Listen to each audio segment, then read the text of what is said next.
Have you ever looked at your writing after a day or two and thought, this is absolute garbage?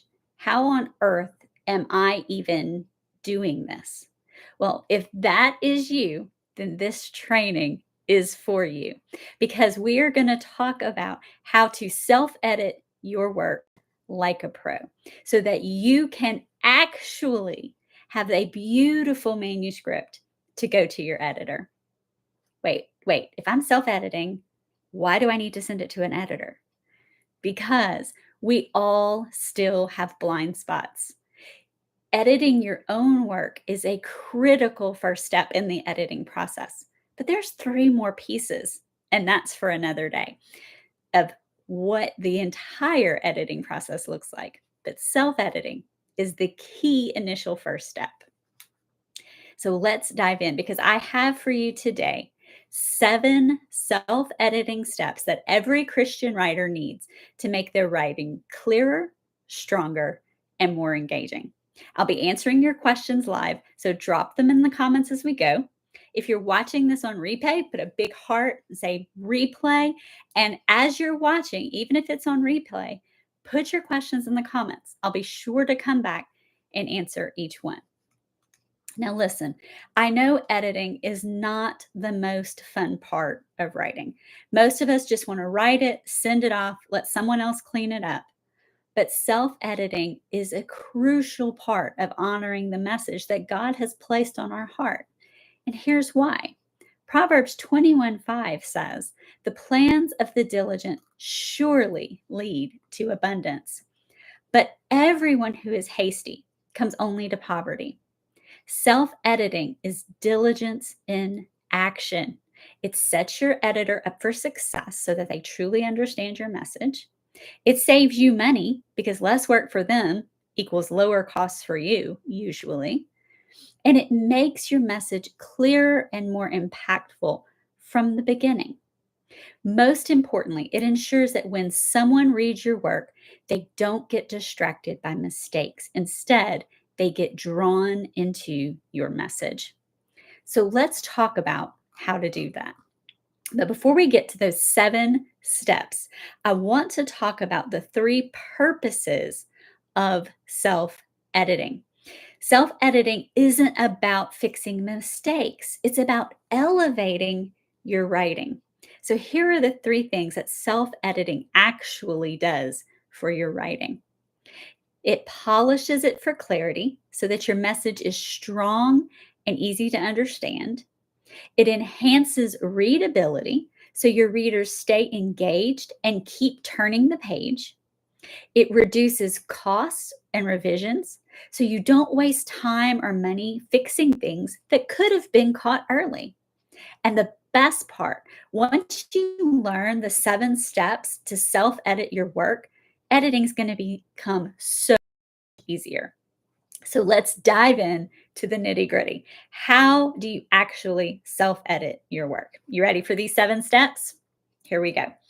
Number 1, the most obvious, check for spelling and grammar. Make sure that there are none of those basic mistakes. And if you're like, well, I'm a good writer, but I don't really have all the grammar rules, and I don't remember them, my spelling's a little off, like myself, longtime published author, but sometimes I misspell my own name. It's okay. There are tools out there that can help us with the basics. Use Grammarly, use Pro Writing Aid, use Word or Google Docs built-in editors. They will help you catch the most basic mistakes. However, don't take their advice, these tools' advice, on face value because AI tools are just that. They're tools. They are not always correct. They are not a professional editor, and they should not be used to take the place of professional editing. But they will help you catch some of the most glaring mistakes. Just look at the suggestions and make sure that the suggestions actually make sense. But here is a pro tip. Read your work out loud. You'll catch errors doing that your eyes miss when you're reading it to yourself. Remember, when you're writing, you're so involved in the words on the page that you're going to see what's supposed to be there, not necessarily what actually is there.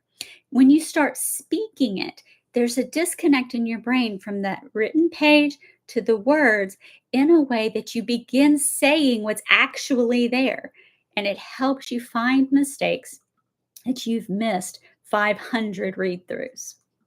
So that's step one, check for grammar and spelling. Step two, identify telling versus showing.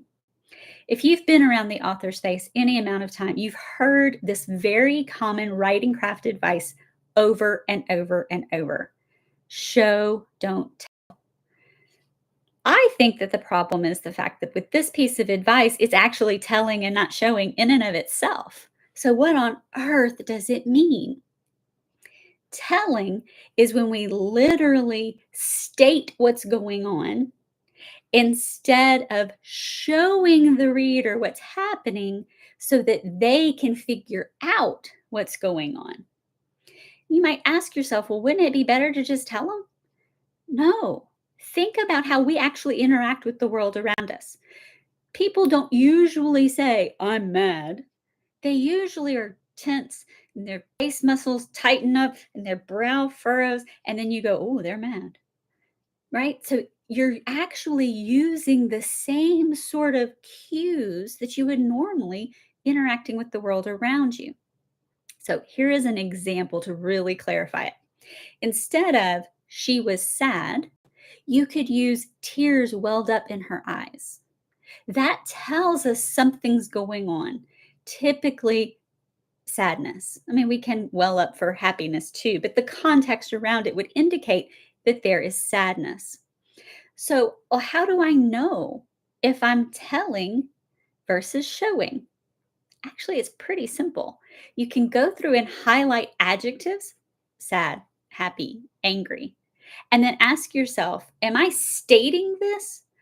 Or am I using context clues such as our senses or emotions to portray this in a way that the reader understands what's going on without me just telling them? Instead of she was nervous, maybe she wiped her damp palms on her skirt, right? We've got a sensation, a touch going on there. We can tell, oh, okay, there's some nerves going on there. The house was scary, or the floorboards creaked beneath her feet. All right, that's going to be a little bit more on the scary, creepy side. So here's a practical exercise that you can do to find those instances where you're telling instead of showing. Go through your manuscript and highlight adjectives: happy, sad, angry, excited, beautiful. Then try and rewrite those sentences using action, using dialogue, sensory details such as taste, touch, sight, sound, all of those things, so that you can actually feel yourself in that scene. Step 3, replace repetitive words and phrases. So things like overused words, just, really, actually, that, very. So an example might be, she just really wanted to make sure he understood. We could just simply say she wanted to ensure he understood. The just really, the actually understood, none of those words are necessary. They're repetitive. They are not required for us to understand the meaning. That's another thing. These commonly overused words and phrases, such as just and that and really, actually, totally, completely, definitely, basically, literally, all of these are not necessary. We can get rid of them. He really wanted to make sure. He wanted to ensure. She was just so excited. We could replace with she was thrilled. Looking for those ways will really sharpen your writing. See what I did there? And help you to make your writing clearer and really pull the reader into what you're trying to convey. So here's a pro tip. Make a list of those words and then use Control F or the find function in Word to actually find those words. And that way you can make sure that you're getting rid of all of that extraneousness. Step 4. Let's strengthen our writing by eliminating weak adverbs and adding in strong verbs instead. So if you don't remember your high school grammar, an adverb is one of those ly words. So quickly, slowly, suddenly, those ly words. Those are your adverbs. There's adverbs that don't end in ly, but you see what I'm saying. And that's a quick way to find them, is looking for those ly words. They are easily replaced by a stronger verb. So for example, she quickly ran across the room. Quickly ran could be replaced by dashed. She dashed across the room. It's a strong verb instead of using an adverb. Let's try another one. She quickly ate her lunch, or she devoured her lunch. He slowly walked towards the door. Could be replaced with he crept towards the door. Do you see how just that simple change of finding those ly words and replacing them with a strong verb that conveys the same meaning can really add a punch to our writing?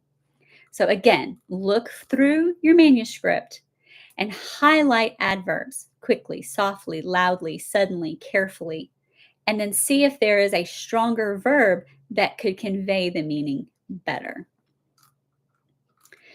Now, we talked about needless words already, or these repetitive, overused words like just and really and actually.